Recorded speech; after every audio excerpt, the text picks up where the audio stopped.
네, 오늘은 2과, 3과 이렇게 진행할 건데요. 지난주에는 성령의 효과적인 부르심으로 인해서 한 남자에게 영이 깨어나는 중생의 역사가 일어난 것을 봤어요. 효과적인 부르심으로 인해서 한 남자에게 영이 깨어나는 중생의 역사가 일어나는 것을 저희가 봤어요. 그래서 중생의 반응으로 죄에 대한 각성이 일어나고 그 각성의 효과가 어떤 방식으로 나타나는지에 대해서 지난주에 배웠습니다. 네. 그리고 이제 오늘은 전도자 그리고 시험들에 대해서 저희가 공부할 건데요. 우선 전도자 그 제목 밑에 작은 글씨 어디로 가야 할지 모르는 그 남자에게 전도자가 나타났다라고 되어 있습니다. 지난주에 그 서론 때 존 버년이 죄에 대한 각성이 어떻게 일어났는지에 대해서 저희가 잠시 그 스토리를 좀 봤었어요. 기억나시죠? 네, 그래서 이 철로역정이 존 버년의 그런 경험적인 자서전적인 그런 소설로 기록이 되어 있다라고 말씀을 드렸어요. 그래서 이 전도자라는 부분도 그 존 버년의 실제 경험이 반영되었다고 보시면 돼요. 다시 한번 좀 설명을 드리면 존 버년이 원래 그 국교회 소속으로 예배를 드리고 있었습니다. 교회 생활을 하고 있었어요. 그래서 교회 생활 열심히 하고 그리고 예전에 본인의 그런 악한 습관들도 끊어내고 도덕적으로 열심히 생활을 하고 있었어요. 그러던 어느 날 이제 베드포드 거리를 지나가고 있는데 가난한 경건한 여인들이 대화를 나누는 것을 듣게 되었다고 말씀을 드렸어요. 그래서 이제 그 내용을 쭉 들어보니까 자기는 그런 경험이 없는 거예요. 제가 예전에 그 말씀 카드로 한번 보내드린 적이 있어요. 이따가도 카톡으로 좀 보내드릴 건데 그 내용을 좀 간략하게 좀 읽어드리면 어느 날 나는 베드포드 거리로 가고 있었는데 한 집 문 앞에 앉아있는 몇몇 가난한 여인들이 하나님의 일에 대해 이야기하는 것을 들었다. 그들은 자신들의 마음속에 하나님이 이루신 역사, 그리고 자신들의 비참한 죄의 상태, 또한 하나님의 은혜가 어떻게 그들을 새롭게 하였는지를 이야기하고 있었다. 그들이 말하는 것은 나에게 매우 낯선 것이었고 나는 마치 그들의 대화 속에 새로운 세계가 열려 있는 것처럼 느꼈다. 나는 그때까지 종교에 대해 많이 알고 있었다고 생각했지만 그들의 말을 들으면서 나는 그 모든 일에 대해 아무것도 모르는 사람이라는 것을 깨닫기 시작했다. 라고 이제 간략하게 설명을 드리자면, 그래서 마치 새로운 세계에서 온 사람들이 얘기하는 것과 같이 그런 느낌을 받았습니다. 그래서 굉장히 충격을 받고, 그리고 이제 틈만 나면 그 여인들을 찾아가기 시작해요. 그래서 그 여인들이 대화하는 것을 듣습니다. 그리고 나서 이제 존 버년이 그 여인들이 출석하는 교회를 따라가기 시작합니다. 그 교회에 이제 담임 목사님이 이 존 기포드 목사님이고, 그래서 이 전도자가 이 존 기포드 목사님을 좀 반영했다고 이제 보입니다.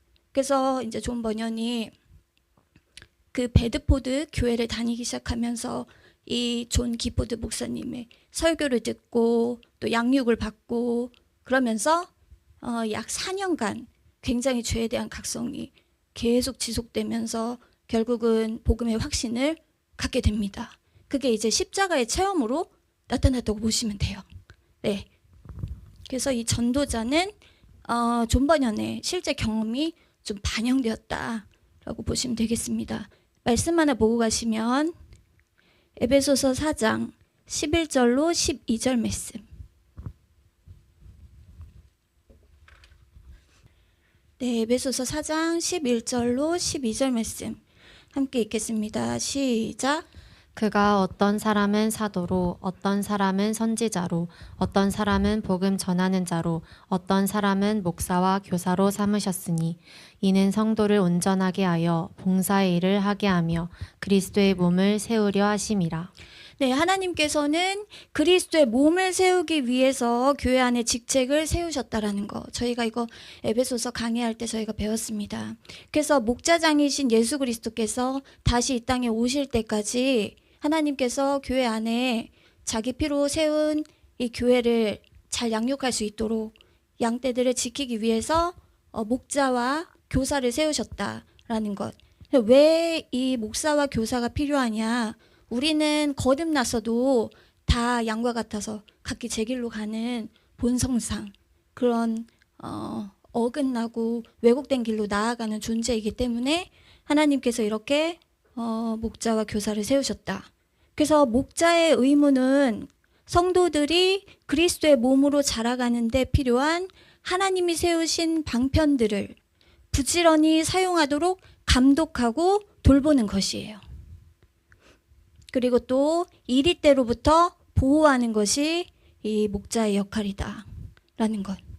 그래서 이제 청교도들은 이 땅에서 하나님께서 주신 최고의 선물이 목회자라고 여겼어요. 특별히 참된 목회자. 왜냐하면은 천국으로 가는 바른 길을 정확하게 알고 천국에 도착할 때까지 인도하는 자이기 때문에 이 땅에서 주신 최고의 선물이 목회자라고 여겼다라는 거. 그리고 존 버년이 그렇게 생각했기 때문에 이렇게 전도자 그리고 앞으로 보게 될 해석자의 집에서 나오는 참 목자상 이런 부분에 잘 나타나 있습니다.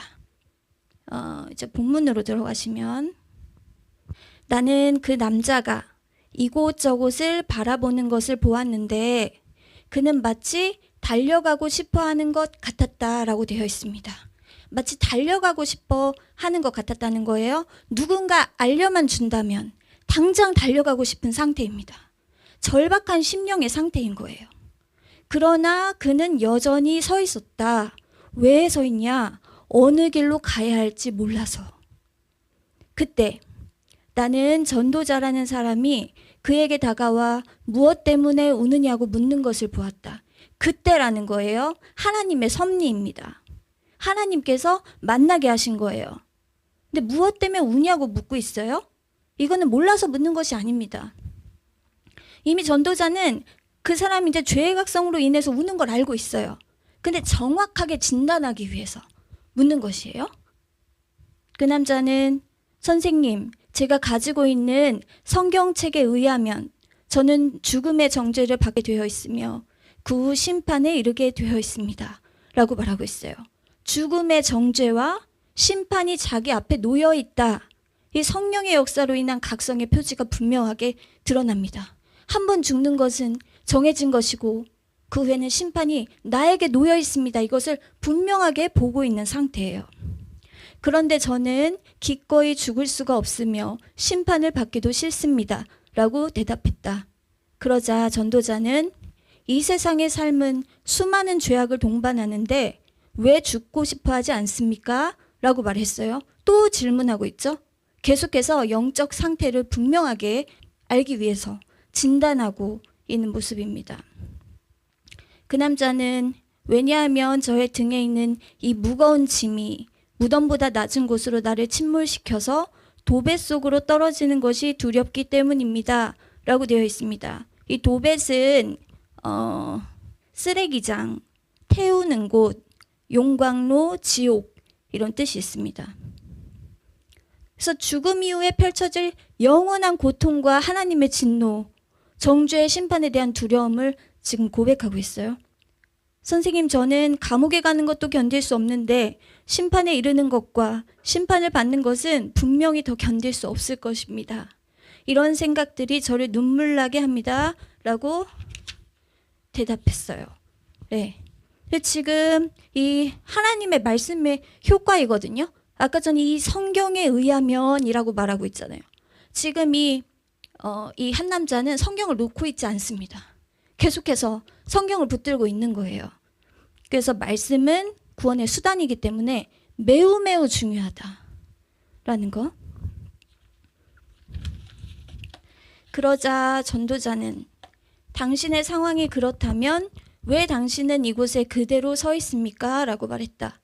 그 남자는 어디로 가야 할지 모르기 때문입니다. 라고 대답했어요. 심판은 피하고 싶은데 내가 어떻게 해야 될지 모르겠다라는 거예요. 심판은 나에게 놓여 있고 근데 이걸 어떻게 해야 되는지 제가 도저히 알 수가 없습니다. 라고 지금 고백하고 있어요.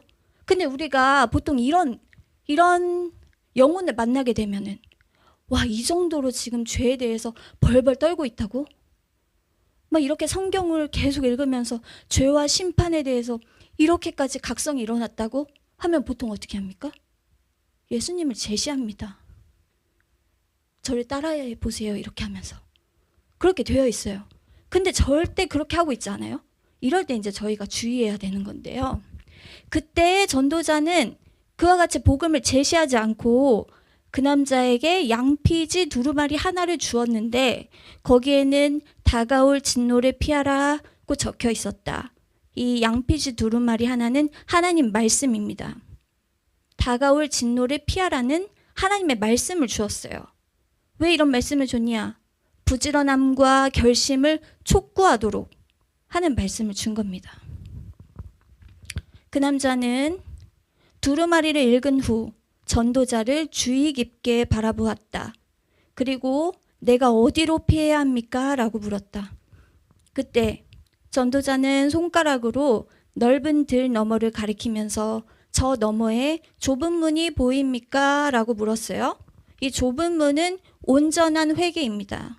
이제 저희가 앞으로 보게 될 과예요. 온전한 회개. 근데 이 좁은 문은 내가 교리와 성경 말씀을 많이 안다고 해서 보이는 게 아니에요. 구원에 이르는 회개가 도대체 뭔데? 말씀을 많이 안다고 해서 보이는 게 아니에요. 성령께서 조명해 주셔야만 구원에 이르는 회개까지 나아갈 수가 있는 거거든요. 이걸 배워서 되어지는 게 아닌 거죠. 그리고 이 좁은 문 같은 경우에는 죄된 본성을 내려놓지 않고는 결코 들어갈 수가 없습니다. 너무 좁기 때문에. 그래서 그 남자는 아니오라고 대답했어요. 아직 영적 각성이 충분하지가 않은 거예요. 우리가 보기에는 충분해 보이지만 아직 영적 각성이 충분하지 않습니다. 지금 온전한 회개가 뭔지를 아는지 계속해서 물어본 건데 그게 뭔지를 아직 모르는 거예요. 그러자 전도자는 저 너머에 밝은 빛이 보입니까? 라고 계속해서 물어보고 있어요. 이 지금 전도자가 계속 물어보는 거는 죄의 질책의 역사가 가볍거나 피상적이게 되면은 온전한 회심에 이르지 못하기 때문이에요. 충분한 성령께서 정말 충분하게 각성케 하는 역사가 일어나야 되기 때문에 계속해서 물어보고 있습니다. 그래서 저 너머에 밝은 빛이 보입니까? 라고 물어봤어요. 이것은 하나님의 말씀을 조명하시는 성령의 역사가 이 남자에게 있는지 물어보는 거예요. 확인하는 질문입니다. 그랬더니 그 남자는 보인다고 대답했어요. 이럴 때 하나님의 말씀과 기도로 더욱 나아가야 됩니다. 말씀 없이는 회개가 불가능하기 때문에 그러자 전도자는 당신의 눈에 보이는 불빛을 따라 계속해서 곧바로 올라가십시오 라고 말했어요. 그러니까 하나님의 말씀을 조명하시는 성령의 인도를 따라갈 때야만이 좁은 문이 보이고 그 온전한 회개에 도착하게 된다라는 거예요. 다른 방법은 없습니다. 우리가 뭐 불 끄고 정말 가슴을 뭉글뭉글하는 막 찬양을 막 부르면서 막 조장한다고 해서 온전한 회개를 저희가 할 수 있는 게 아니에요. 오직 하나님의 말씀과 성령의 조명으로만 거기까지 나아갈 수 있다라는 거. 그곳에서 문을 두드리면 당신이 무엇을 어떻게 해야 할지 말해 줄 것입니다. 라고 말했다. 이제 문을 두드리면 이라고 되어 있는데요. 찾고 구하는 원리 계속해서 이제 나오게 됩니다. 왜 계속해서 찾고 구해야 되냐? 우리는 비어있기 때문입니다. 우리 속에 뭐가 나오지 않기 때문에 우린 계속해서 찾고 구해야만 하는 거예요. 근데 내가 지금 찾고 구하고 있지 않다? 그럼 뭘 모르는 무지 상태에 있거나 아니면 교만한 상태에 있는 겁니다. 그러지 않고 우린 계속 찾고 구할 수밖에 없어요. 우리가 비어있기 때문에. 그리고 왜 이렇게 하시냐면 게을러지지 않게 하시기 위해서예요. 이 순례의 길에서. 또 하나님의 은혜의 소중성을 깨닫게 하시기 위해서 찾고 구하도록 하십니다. 네. 그 좁은 문에 대해서 잠깐 말씀을 드리면은 온전한 회개를 내가 어렸었을 때부터 무슨 죄를 지었는지 막 기도하면서 생각해내는 것이 아니에요. 내가 유치원 때, 초등학교 때, 중학교 때, 20대 때, 30대 때 무슨 죄를 지었는지 막 하나씩 생각하면서 하나님 앞에 고백하는 게 온전한 회개가 아니에요. 온전한 회개는 진짜 성령께서 하나님의 말씀이라는 거울을 통해 가지고 탁 우리의 존재를 비추시는 건데, 그게 이제 잘 나와 있는 게 시편 51편 다윗의 그 회개의 시잖아요. 거기에서 보면은 내 죄가와 내 죄악과 죄에 대해서 다윗이 나단 선지자를 통해서 조명받는 것이 나옵니다. 그래서 내가 정말 의지적으로 하나님을 반역해서 죄를 짓는 존재라는 거, 그리고 나는 왜곡되고 또 어그러진 본성이 내 안에 있다라는 거, 올바른 거를 배워도 난 도저히 거기를 향해서 나아갈 수 있는 존재가 아니라는 거. 그래서 전적 타락과 전적 부패와 무능을 성령께서 조명하시는 것, 이게 이제 온전한 회개로 나아가는 것이죠. 지금 한 남자가 지금 죄에 대한 각성이 충분하지 않았다고 지금 이 과에서 지금 분명하게 말하고 있는데, 이제 앞으로 좁은 문까지 온전한 회개 그 과까지 계속해서 이 죄가와 죄악과 죄를 깨닫는 걸음들을 하게 됩니다.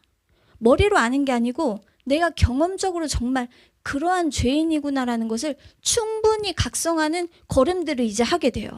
그래서 절망의 그 수렁에 빠지면서 내 존재가 얼마나 비참한 존재인지 또 깨닫습니다.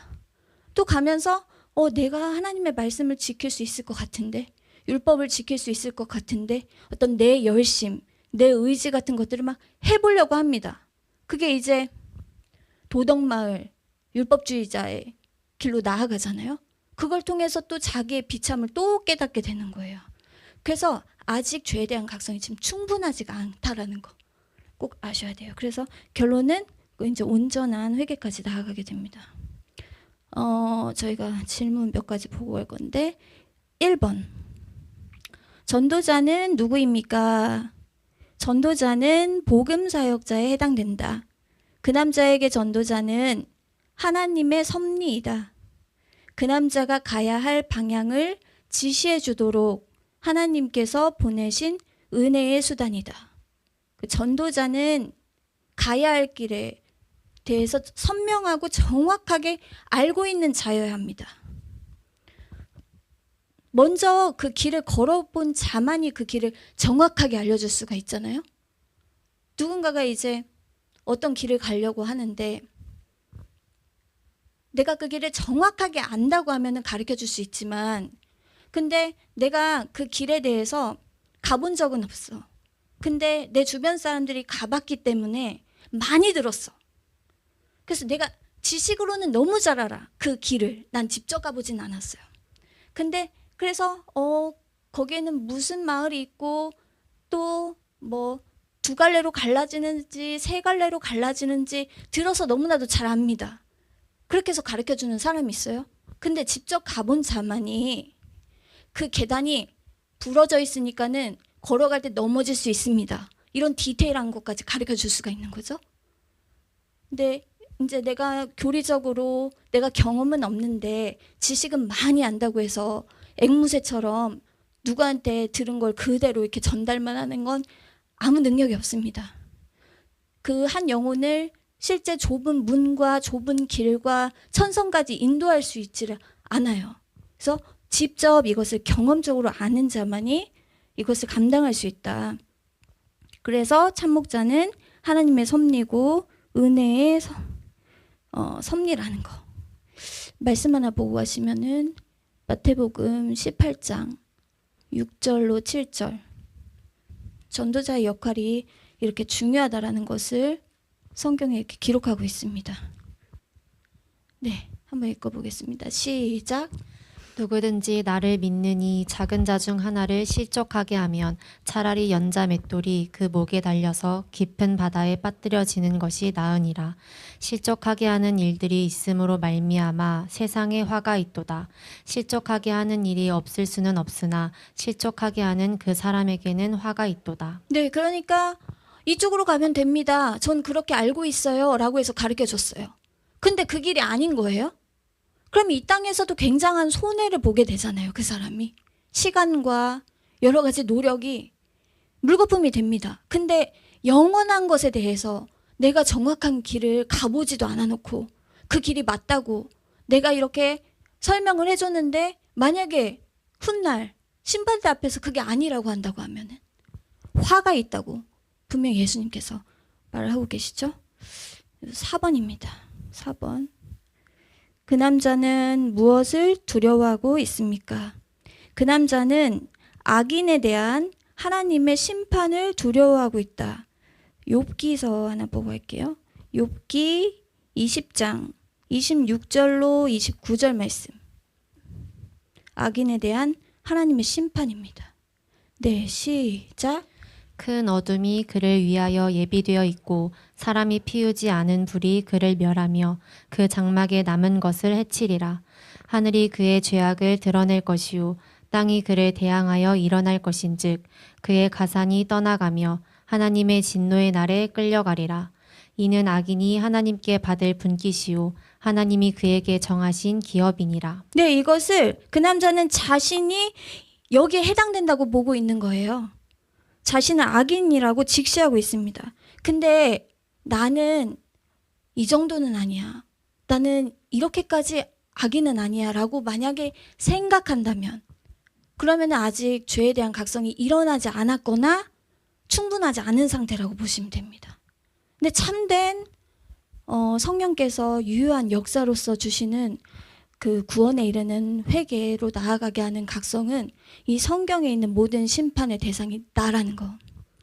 여기에서 말하는 악인이 나라는 것을 분명하게 성령께서 직시하게 합니다.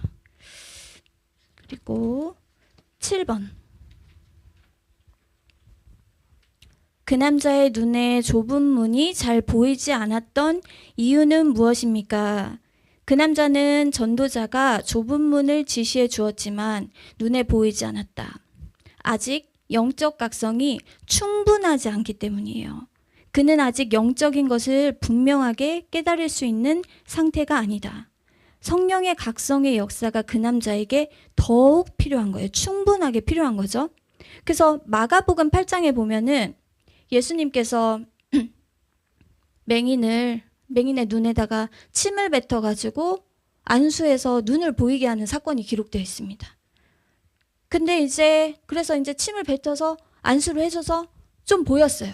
근데 보이는데 뭐가 보이냐고 물어보니까 나무 같은 것들이 걸어가는 것을 봅니다. 라고 얘기를 해요. 근데 예수님이 사실 즉각적으로 완전하게 밝히 보이게 하실 수 있으시죠. 안수가 뭐예요? 그냥 말을 안 하더라도 생각만으로도 충분히 그렇게 하실 수 있죠.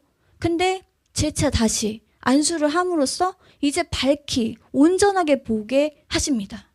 이렇게 점진적으로 하시는 거예요. 우리에게 주시는 메시지가 있는 건데 한방주의는 예수님께서 일하시는 방식이 아니에요. 점진적으로 하나님께서 일하신다라는 거. 이러한 상태를 잘 알고 있는 전도자는 그에게 십자가 혹은 그리스도를 가르쳐주고 있지 않다. 그래서 이 전도자는 한 영혼이 회심하는 그 과정에 대해서 또 그에 따르는 효과에 대해서 잘 알고 있는 거죠. 신앙에는 여정이 있고 과정이 있고 그 점진적으로 은혜가 더해진다라는 것을 분명히 알고 있어요. 그래서 필기 제가 드렸는데 한 영혼 위에 성령의 일하심이 나타나지 않았음에도 서둘러서 인간의 방법과 지혜로 신앙 고백을 받아내거나 영적 기도를 따라하게 한 후에 구원받았다고 선포하거나 믿도록 강요해서는 결코 안 된다. 아주 위험한 거죠. 우리는 한 영혼이 그리스도에게로 이끌리는 과정에 대해서 매우 주의를 기울임으로써 온전한 성경적인 회심을 추구해야만 하며 자칫 서둘러가지고 거짓 고백자나 유사 그리스도인들이 참된 성도의 모임에 들어오는 것을 경계해야 한다. 이렇게 함으로써 경건의 능력이 있는 교회를 세우고 교회의 거룩함을 보존하고 나타내야 한다. 그래서 진정한 성경적 전도는 영혼의 그 상태를 분명하게 파악해서 그것에 맞게 처방을 해줘야 된다라는 거예요. 충분한 은혜가 있어야 된다고 아까 말씀드렸어요. 왜 그렇게 해야 되냐? 일시적인 믿음을 방지하기 위해서예요.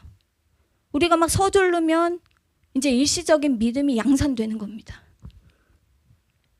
그래서 초기 한국교회는 세례를 받는 데에만 그 세례 교육을 하는데 3년에서 5년이 걸렸다고 해요.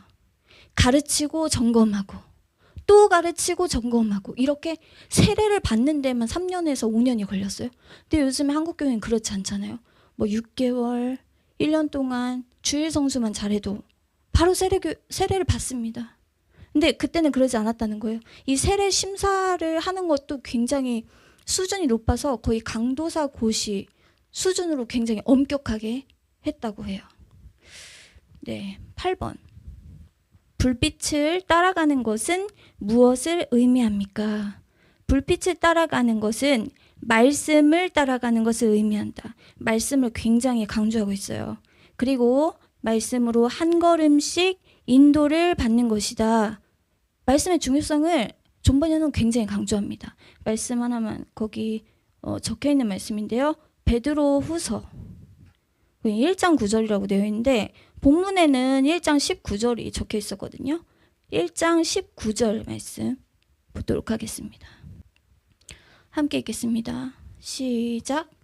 또 우리에게는 더 확실한 예언이 있어 어두운 데를 비추는 등불과 같으니 날이 새어 샛별이 너희 마음에 떠오르기까지 너희가 이것을 주의하는 것이 옳으니라. 네, 한 16절 쪽으로 한번 보여주시면은 지금 이제 베드로가 변화산 사건을 얘기하는 겁니다.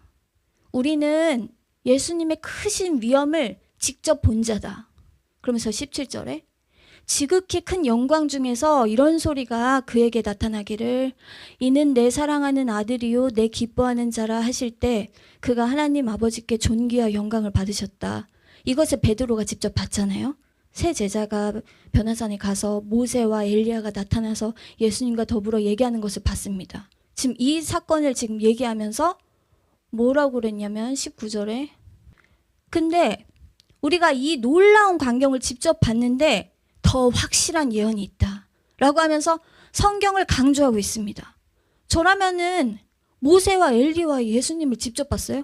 그럼 평생 성경이고 나발이고 제 평생에 계속 그것만 간증하고 돌아다닐 것 같아요. 모세가 어떻게 생겼습니다. 엘리야가 어떻게 생겼습니다. 뭐 이렇게 할 것 같아요. 근데 지금 베드로는 변화 사건에서 우리가 보고 경험한 것보다 더 확실한 것이 있는데 그게 말씀이다. 기록된 이 예언이다. 라고 하면서 이 예언은 이 말씀은 어두운 데를 비추는 등불과 같다고 되어 있어요. 말씀 한 번만 여기 띄워놔 주시면은 이 말씀은 어두운 데를 비추는 등불과 같다고 되어 있습니다. 세상은 영적으로 어둡기 때문에 오직 등불이 되는 하나님의 말씀을 통해서만 우리가 샛별 되시는 예수님을 알 수가 있다라는 거예요.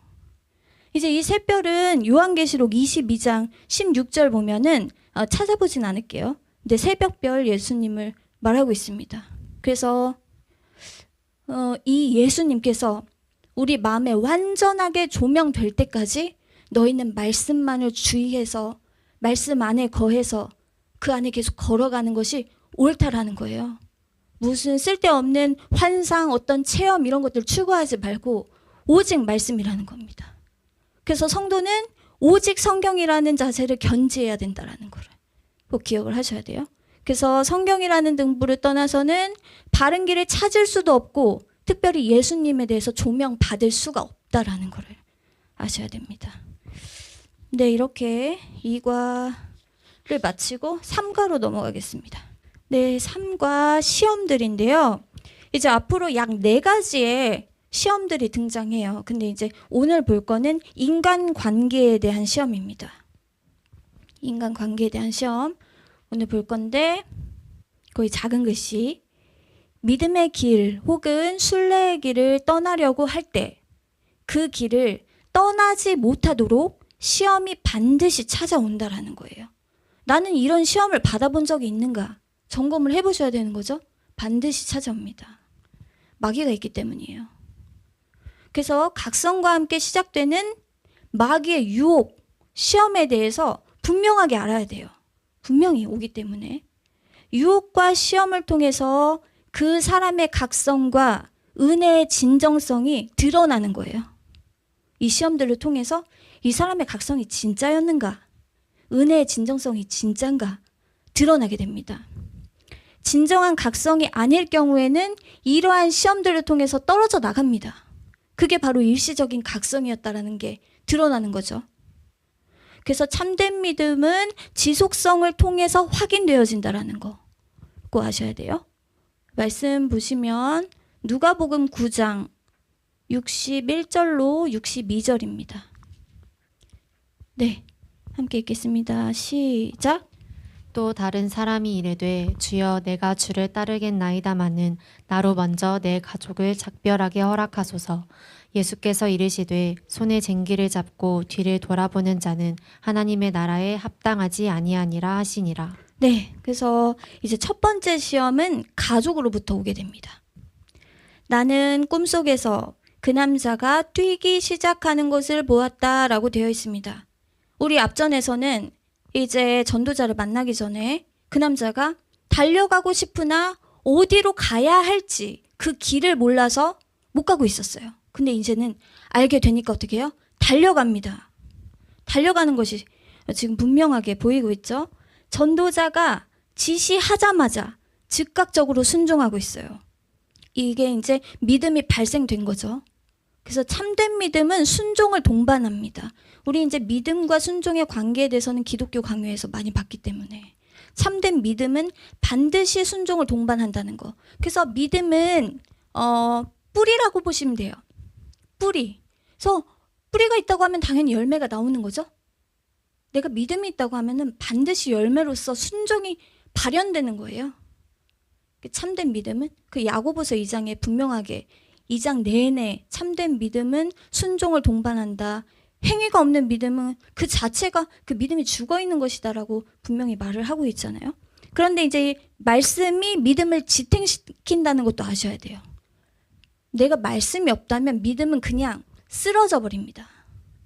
근데 우리가 계속 봤지만 지금 이 한 남자는 계속해서 손에 성경을 놓고 있지 않아요. 계속 성경을 붙들고 있습니다. 그래서 그 믿음이 순종을 계속 나타내고 있는 건데요. 순례의 길을 출발하는 것은 내일이나 다음으로 미룰 일이 아니에요. 그래서 즉각적인 순종은 우리가 성령의 은혜를 소멸하게 될 위험을 막아줍니다. 즉각적인 순종은 너무 중요해요. 아브라함 같은 경우도 그렇죠. 아침 일찍 이삭을 바치러 가잖아요. 그래서 사탄은 성도가 순종을 뒤로 미루는 가운데 점차 그 마음이 식고 굳어지길 기다리고 있습니다. 왜냐면 이제 철 같은 경우에도 뜨겁게 달군 철이 식으면은 완전 단단해지죠. 그래서 하나님께서 우리 안에 어떠한 감동을 주셨는데 그것에 대해서 즉각적인 반응이 없으면은 더 완악해집니다. 더 굳어지고. 그래서 그 남자가 이제 뛰기 시작했다라는 것도 전도자가 가르쳐준 방향으로만 간 것도 아니에요. 뛰어갔다라는 것은 적극적인 반응을 나타내고 있죠. 그래서 이 뛴다라는 것은 멸망의 자리에서 벗어나기 원하는 갈망과 이 사모하는 심령을 그대로 보여줍니다. 그냥 가르쳐준 방향으로만 간 게 아니고 뛰었다라는 것. 열심을 가지고 적극적으로 해나갔다라는 것. 그 남자가 자기 집에서 멀리 가지 못했는데 그 남자의 아내와 아이들이 그가 떠나는 것을 알아차리고 그를 향해 돌아오라고 울부짖기 시작했다라고 되어 있습니다. 이제 첫 번째 시험이 가족이라고 말씀드렸어요. 가장 가까운 사람들입니다. 보통은 그리스도인이 된 후에 가족이 기도 제목으로 올라오는 경우가 많아요. 대부분. 그러나 그 남자는 손가락으로 귀를 틀어 막고 생명, 생명, 영원한 생명이라고 소리치면서 달렸다. 그 남자는 뒤를 돌아보지 않고 평원 한가운데를 향해 달아났다라고 되어 있습니다. 이 시험을 이기는 원리에 대해서 지금 기록하고 있어요. 근데 첫 번째는 손가락으로 귀를 틀어 막았습니다. 하나님의 뜻에 어긋나는 소리를 듣지 않겠다는 거예요. 그리고 두 번째, 생명, 영원한 생명이라고 소리쳤어요. 자신이 추구하고 있는 것에 대해서 시선을 고정하고 그것을 계속 묵상하는 겁니다. 영원한 생명, 계속 그것을 시선을 주목하고 묵상하고 있다. 그리고 달렸다라는 거예요. 전심전력했다라는 거예요. 그 남자는 뒤를 돌아보지 않고 한 번도 뒤로 돌아보지 않고 타협하지 않았어요. 소돔과 고모라의 롯이랑 맨날 룻이랑 헷갈려가지고 롯의 아내는 뒤를 돌아봐서 소금 기둥이 되었잖아요. 그거 완전 반대되는 모습입니다. 미련을 두지 않았다라는 거예요.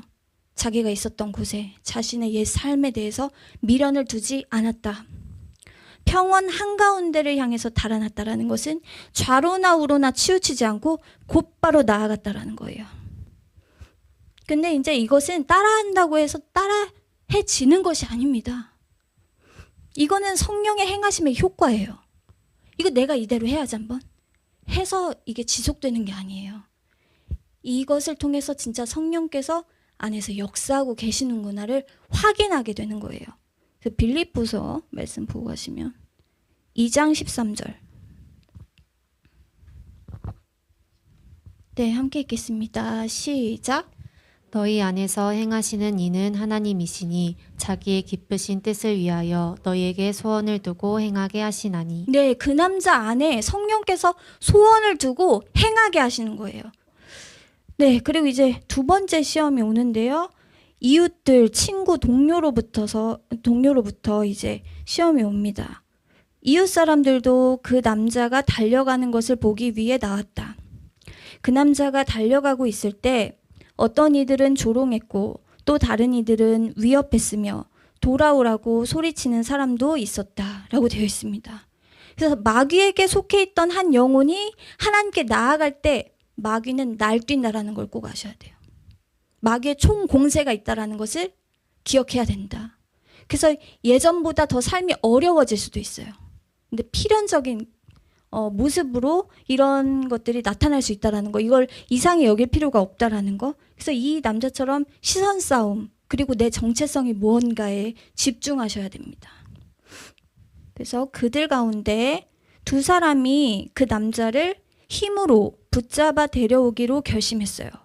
그들 중 한 사람의 이름은 고집쟁이, 다른 사람의 이름은 변덕쟁이였습니다. 이 고집과 변덕이 나오는데요. 고집과 변덕은 그 두드러진 인간의 본성이기도 해요. 이게 이제 아이들을 보면 알거든요. 아이들의 두드러진 특징, 그게 고집이 엄청 세잖아요. 그래서 처음 아이들을 이제 양육할 때 고집부터 꺾어야 되거든요.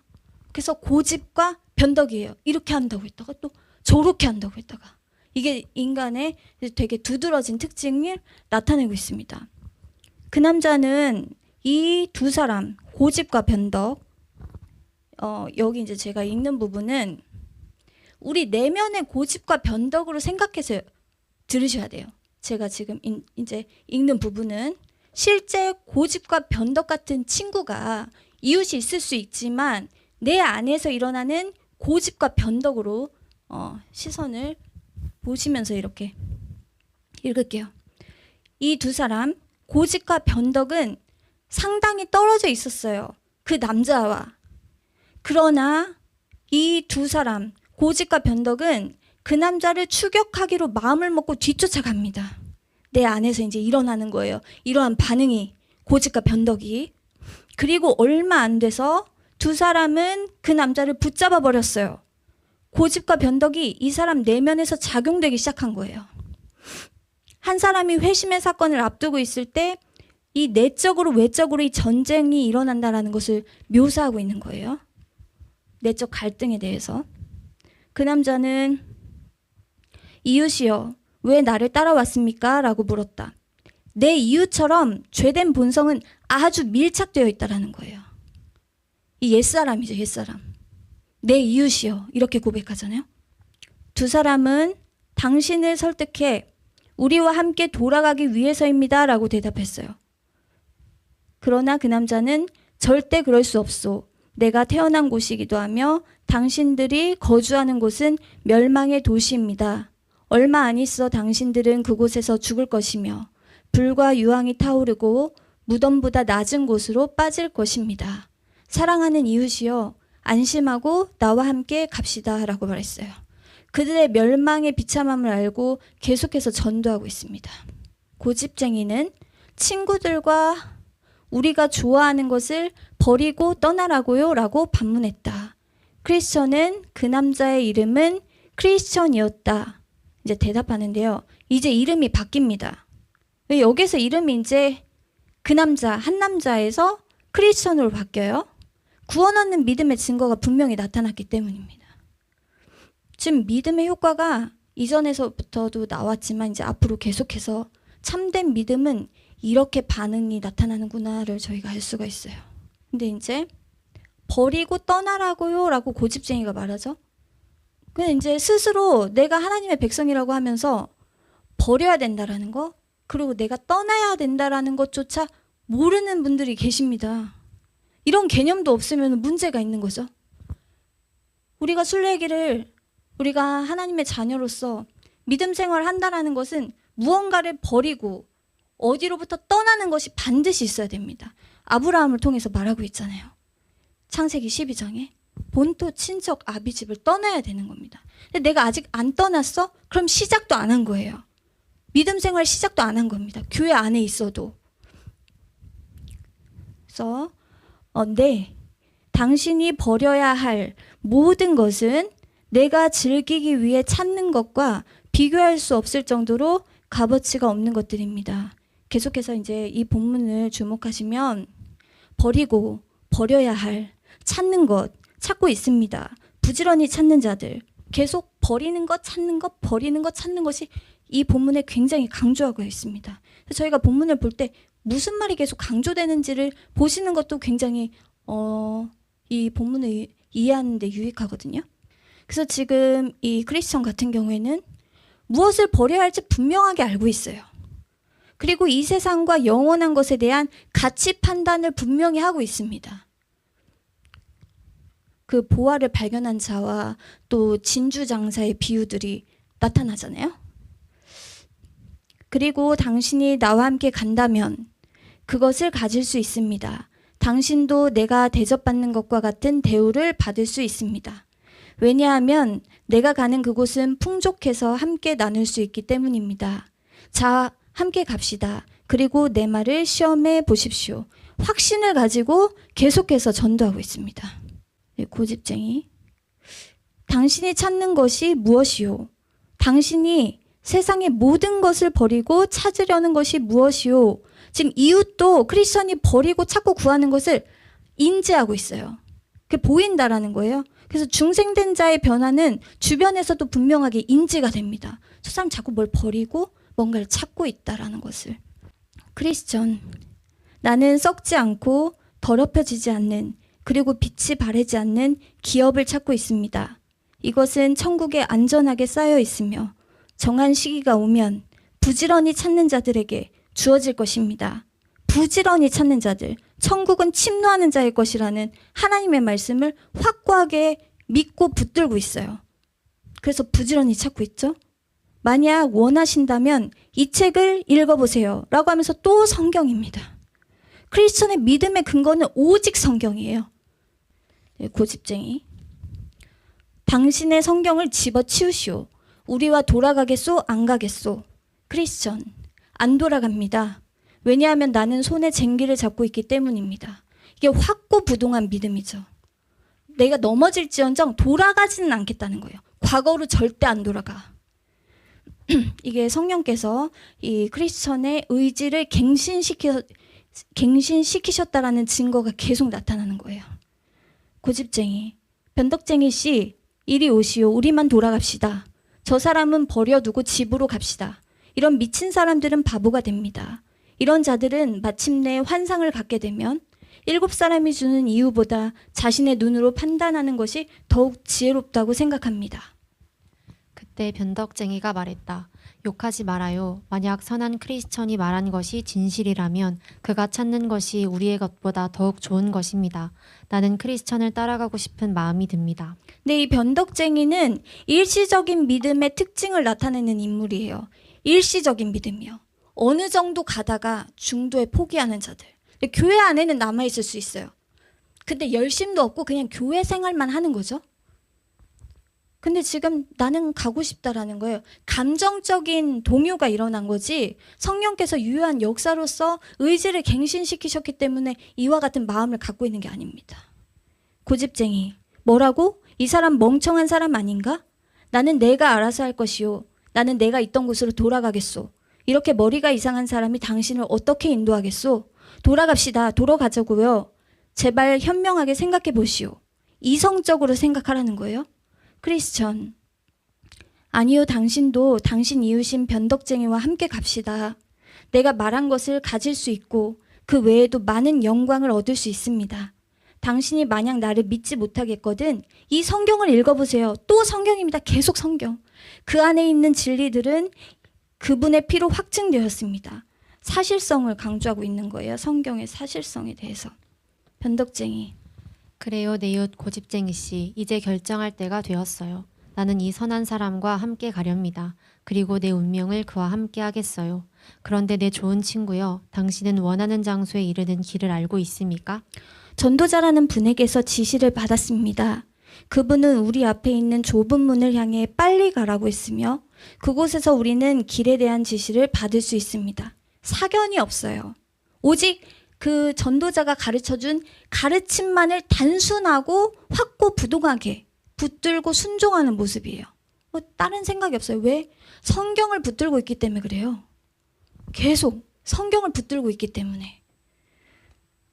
변덕쟁이. 그렇다면 선한 내 이웃이여 어서 갑시다. 그리하여 그들은 함께 가기 시작했다. 고집쟁이. 나는 내가 있던 곳으로 돌아갈 것이요. 나는 이렇게 공상에 미혹된 자들과 친구가 될 수 없소. 네, 여기까지의 크리스천의 모습은 순례의 길을 출발하기 전에 자신의 죄된 본성과 하나님의 엄중한 심판에 대해서 분명하게 자각을 했어요. 그게 중요합니다. 계속 말씀드리지만 내가 교회에 출석하고 어느 교회에 등록을 했다고 해서 믿음 생활이 시작된 게 아니에요. 분명한 죄에 대한 각성, 내가 이 길을 왜 가는지, 내가 떠나야 할 것과 찾아야 할 것이 무엇인지에 대한 분명한 인식도 없이 그냥 교회 등록했다고 해서 신앙생활이 시작되는 게 아닙니다. 그리고 또 하나님의 용서와 영원한 기업을 얻기 위해서 버리고 떠나는 비용 계산을 하고 있습니다. 했죠. 가족들, 이웃들, 내 안에 있는 고집과 변덕과 계속 싸우고 있습니다. 그리고 찾는 자들에게 은혜로서 거저 주어진다라는 하나님의 약속을 확고하게 믿고 부지런하게 달려가고 있어요. 여기까지가 크리스천의 모습이에요. 이게 참된 믿음의 증거입니다. 이런 게 나에게 있는가? 난 이런 것들을 경험했는가? 점검해 보셔야 되죠. 그리고 이제 필기 드렸던 고집쟁이와 변덕쟁이의 특징에 대해서 저희가 보겠습니다. 첫 번째, 이제 고집쟁이는 불신자에 해당돼요. 특별히 이제 로마서 2장 5절에 보면은 너의 고집과 회개하지 않는 마음이라고 나와 있거든요. 이것에 해당되는 인물인데, 첫 번째 특징이 세상이 주는 일시적인 즐거움과 만족과 안위를 인생의 목표로 삼고 있어서 영원한 것에 대해서는 관심이 없는 자입니다. 두 번째, 자신의 인생의 경험과 이성적인 판단만 믿는 자예요. 그리고 이제 변덕쟁이. 변덕쟁이는 교회 안에 있는 교인들입니다. 중생하지 않은, 거듭나지 않은 교인들에 해당되는데, 첫 번째 특징, 헛된 동기와 육신적인 목적을 가지고 신앙생활을 시작한 자들이에요. 그러니까 내가 병에 걸려서 치유를 위해서, 내가 하나님의 자녀가 되면은 하나님이 기도 응답하신다고 하니까 이러한 긍정적인 요소들, 그리고 또 마치 뭐 우리가 노후에 뭐 내가 건강이 아프거나 무슨 사고가 일어나면 안 되니까 보험을 들듯이 사후 보험을 드는 겁니다. 천국 가기 위해서.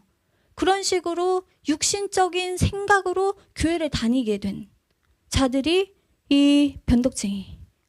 그리고 두 번째, 자신의 감정과 의지로 교회의 의무에 열심을 내기도 하고 겉으로 봤을 때는 매우 믿음이 있어 보이고 많은 부분에 있어서 진짜 회심한 자보다 더 은혜로운 모습을 보이기도 하지만 결정적인 때에 어떤 사건을 통해서 뭐 자신의 감정이나 계획이 막 어긋나고 고난이 닥치게 되면은 모든 열심과 행위를 멈추는 거예요. 뭐 찬양단도 그만둬, 뭐 여성교회도 그만두고 막 다 그만두고 내가 기분이 나빠서 못 다니겠어 이런 분들이 있잖아요. 어떤 내가 기분 때문에 교회 다니시는 분들, 이런 분들이 여기에 해당되죠. 그리고 세 번째, 하나님의 말씀과 성령의 역사로 각성케 되는 질책이 없이도 내가 스스로 예수님 믿으면 되지, 내가 그냥 믿으면 되는 거 아니야? 이렇게 생각하는 분들, 자신의 무능과 무지 그리고 전적 타락의 상태를 모르는 자들입니다. 그래서 내가 올해는 너무 힘들고 내가 내년부터 믿을게. 내년은 없을 수도 있어요. 그건 내 시간이 아닙니다. 그래서 이런 자들. 네 번째, 순례의 길. 믿음으로 사는 믿음 생활을 가게 될 때 치러야 할 비용에 대해서 계산하지 않고 염두하지 않고 출발한 자. 그러니까 예수님을 위해서 받는 고난이 있다라는 거. 반드시 치러야 할 비용 계산이 있다라는 것을 염두하지 않고 그냥 오직 긍정적인 요소들만 보면서 이 지금 변덕쟁이와 같이 그래요? 그런 것도 얻을 수 있어요? 그렇단 말이에요? 너무 좋은데? 신앙생활? 나도 할래. 이렇게 되는 자들이 이 변덕쟁이입니다. 그리고 이제 고집쟁이와 변덕쟁이는 십자가 체험, 특별히 회심의 사건에 도달하기까지 신자 속에 내재되어 있는 회개를 막도록, 회개하는 것을 막도록 저항하는 본성을 가리키기도 해요. 이제 고집, 세상에 대한 미련으로 하나님의 말씀에 대해서 계속적으로 회의감을 갖도록 합니다. 세상 즐거움에 대한 집착들, 또 자기 사랑으로 인해서 나를 사랑하기 때문에 그냥 내가 좋은 것만, 내가 느끼기 좋은 거, 이런 것들만 자꾸 구하고 찾고 진리 앞에서는 마음이 강박해지고 이렇게 되는 작용이 일어나는 거예요. 고집이. 그리고 변덕은 구원이 가져다주는 긍정적인 요소에는 관심이 있고 뭐 천국 가는 거, 하나님의 자녀가 되면 얻어지는 하나님의 보호와 인도, 기도 응답, 축복들, 이런 것들은 관심이 있고 부정적인 요소는 거부하는 태도. 그리고 복음이 약속하는 영광과 유익만 보고 복음과 함께 고난을 받으라는 초청과 성도의 의무에 대해서는 염두하지 않는 태도가 이 변덕에 해당됩니다. 그래서 이제 회심 전까지 고집과 변덕이 계속해서 우리 안에 이러한 역사들을 일으킨다라는 것을 세워두셔야 돼요. 네. Q&A 한 3가지만 보고 저희 마칠 건데요. 3번. 그의 입술에는 무엇을 갈망하는 고백들이 있었습니까? 생명, 영원한 생명이죠. 영원한 생명을 갈망하고 있다는 증거가 분명히 나타납니다. 좁은 문은 협착하여 찾는 이가 적다. 그러나 그것의 진정한 가치를 아는 자, 그 가치를 아는 자는 좁은 문으로 들어갈 수밖에 없어요. 좁은 문으로 들어가기를 힘쓰게 되는데 내가 힘쓴다는 것은 곧 그것을 갈망한다는 것입니다. 누구든지 자기가 갈망하는 것에 대해서 관심과 힘을 쏟게 되는 거죠. 내가 건강에 요즘에 관심 있어. 그럼 건강에 모든 관심과 힘을 쏟습니다. 내가 가정의 화목에 대해서 관심이 있어. 그럼 가족이 화목한 것에 대해서 모든 관심과 힘을 쏟습니다. 무슨 계획도 다 그런 것들로. 그리고 내가 승진이 내가 지금 갈망하고 있어. 내가 그러면은 그거에 대한 것들을 계속해서 힘쓰게 되잖아요. 내가 뭘 힘쓰는가를 보면 그걸 진짜 갈망하고 있다라는 것을 알 수가 있습니다. 근데 크리스천은 영원한 생명을 갈망하고 있는 거예요. 그걸 힘쓰고 있기 때문에. 그리고 4번. 뒤쫓아오는 두 친구는 어떤 시험을 의미합니까? 두 번째 줄에 그 남자로 하여금 다시 세상으로 돌아가도록 유혹하는 거죠. 그 유혹이에요. 말씀 하나 보시면 마태복음 16장 21절로 23절.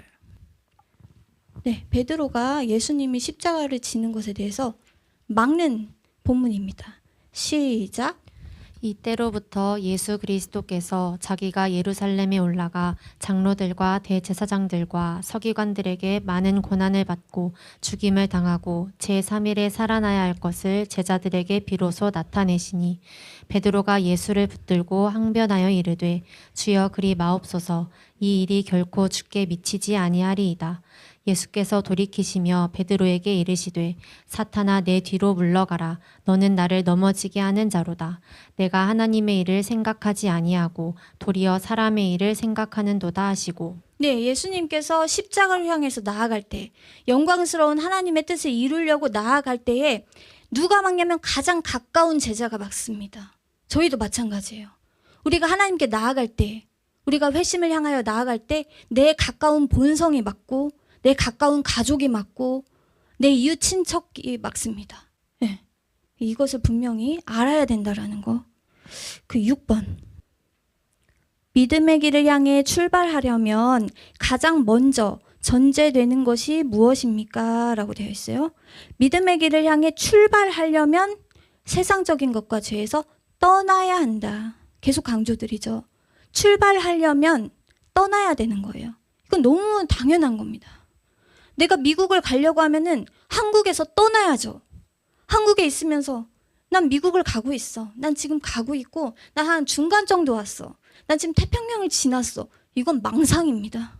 내가 실제 떠나지도 않았는데 내가 지금 가고 있다고 생각하는 것들이 영적으로 굉장히 생각할 수 있거든요. 일단 내가 떠나야 된다는 거예요. 그래서 마귀는 영혼이 순례의 길을 떠나지 못하도록 세상의 즐거움에 빠지게 하며 정욕과 행락의 종이 되게 한다. 따라서 믿음의 길을 출발한다는 것은 세상적 즐거움과 정욕의 더러움을 알고 그것으로부터 떠나는 것을 의미하는데요. 여기서 중요한 거는 알아야 돼요. 알아야 떠납니다. 내가 그 세상적인 즐거움과 정욕의 더러움을 알게 됐기 때문에 떠나는 거예요.